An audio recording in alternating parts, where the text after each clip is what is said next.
Hi, welcome to SBR Forum Videos. I'm Peter Loshak. The futures odds for the 2013-2014 NBA season have already opened up at a few online sports books, although the books that take big pro action are still not hanging them yet. But the early hangers have already put them up, and some lines have actually moved substantially as well. So right now, let's take a look at some of the odds currently being offered at Bodog. These are the odds offered at Bodog as of July 8th. Kind of obviously, the defending champ Miami is the favorite. They're 2-1 to win the 2014 title. There have, of course, been a good amount of title repeaters over the last 25 years or so in the NBA, but to my eye, it doesn't seem like this is going to be a good year to bet on that happening.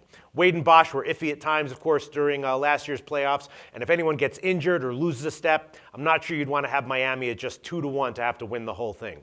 Then the second choice at Bodog is OKC at 6-1, and that's an intriguing bet after OKC's terrific regular season but disappointing playoff exit last year. They won 60 games in the regular season in 2012-13, and they were even 61% against their spreads, and the injury to Russell Westbrook in the playoffs was a key factor in their second round exit.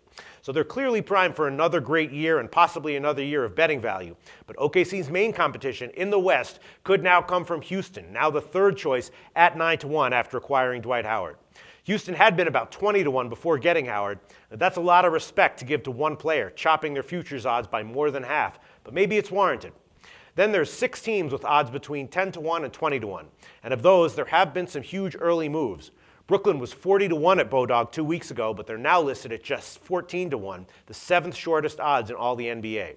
The Spurs, though, have been moving down. They were 8.5-1 2 weeks ago, but they now sit at 12-1, 6th in the NBA. And with the Spurs, it's always the same story.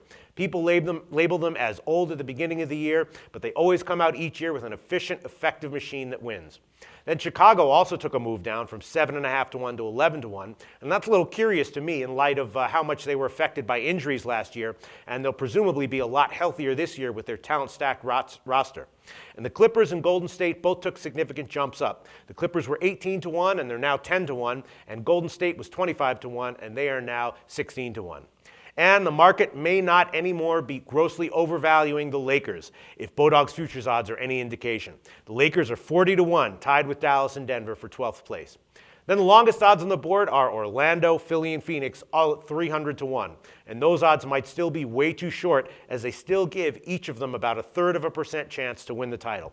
And those are some notable odds currently being offered by Bodog on July 8th. We'll see how these odds change once the books that take big pro action open with their lines and the big sharp action comes in. For SBR Forum Videos, I'm Peter Loshak.